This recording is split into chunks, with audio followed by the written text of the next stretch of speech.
넥슨, 넷마블 게임즈, NC소프트 등 빅3 게임사가 이 사회 공헌을 강화하고 있습니다. 관련해서 박주연 기자와 함께 이야기 나눠보겠습니다.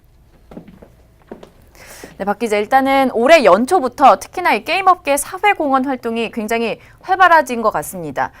이미 몇 년 전에 재단 설립을 했었던 이 NC소프트는 재단 기금을 크게 늘리기도 했고, 최근 넷마블이 또 문화재단을 출범시킨 데 이어서 이제 넥슨도 재단을 세운다고요? 네, 그렇습니다. 네. 넥슨이 NC소프트와 넷마블에 이어서 사회공헌 활동을 전담하는 재단을 설립을 합니다. 사실 그동안 넥슨이 사회공헌 활동을 아예 하지 않았던 것은 아닌데요. 그렇죠. 넥슨 같은 경우는 지주회사인 NXC와 또 넥슨 코리아에서 개별적으로 사회공헌 활동을 해왔습니다. 2016년에 푸르메 재단과 손잡고 400억 원을 들여서 설립한 푸르메 재단 넥슨 어린이 재활병원 역시나 같은 맥락인데요.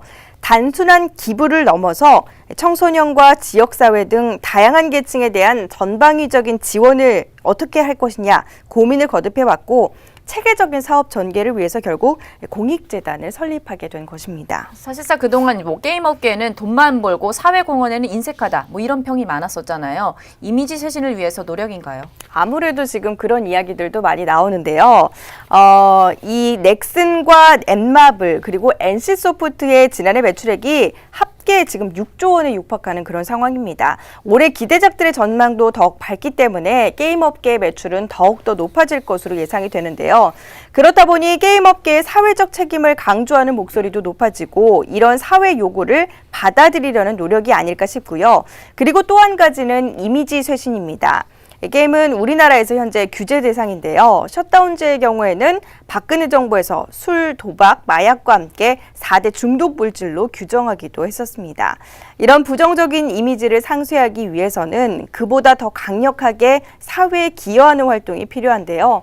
이 때문에 NC소프트와 넷마블 등 손꼽히는 상위 게임사들이 모두 사회공헌을 위한 단체를 설립하거나 매년 상당한 비용을 사회공헌 활동에 투자하면서 긍정적인 이미지를 구축하기 위해 노력하고 있습니다.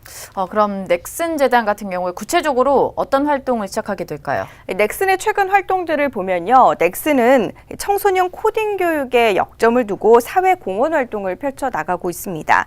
넥슨 청소년 프로그래밍 챌린지 그리고 NYPC 토크 콘서트 등 온라인 그리고 오프라인을 가리지 않고 활발하게 현재 코딩 교육을 진행 중에 있는데요. 이 대회 같은 경우는 주어진 문제에 대해서 청소년이 스스로 해결하는 법을 찾아낸 후에 프로그래밍으로 답을 이제 도출해내는 그런 방식입니다.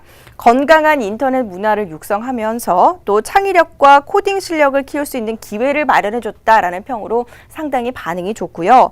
이번 재단 설립 역시나 어린이와 청소년 관련 사업에 중점을 둘 것으로 보이는데요. 넥슨 관계자는 그동안 어린이, 청소년을 위한 사회공헌 사업들을 전개해온 만큼 새로 설립되는 사회공헌재단 역시나 어린이와 청소년들을 위한 활동들로 채워질 예정이라고 설명했습니다. 네, 일단 사실 게임 중독 관련과 논란된 이 사회적 인식 부족도 사실 해소해야 될 과제 가운데 한 가지잖아요. 이와 관련돼서 게임업계 노력들 어떤 것들이 있을까요? 현재 게임업계 같은 경우에는 자발적으로 이제 기부금을 조성을 해서 이 게임 문화재단을 출범하고 게임 중독 치료나 그리고 연구 같은 경우는 그곳에서 지금 도맡아서 진행을 하고 있습니다. 그렇다 보니 게임 업체들의 경우 청소년의 미래 비전 설계와 건전한 게임 문화 정책을 위해서 게임 소통 교육을 진행한다던가 또는 이제 직업 체험 기회 제공을 위해서 게임 개발 체험관 운영을 한다던가 이런 식을 통해서 이제 게임의 인식 전환을 위한 노력을 하는 정도였습니다.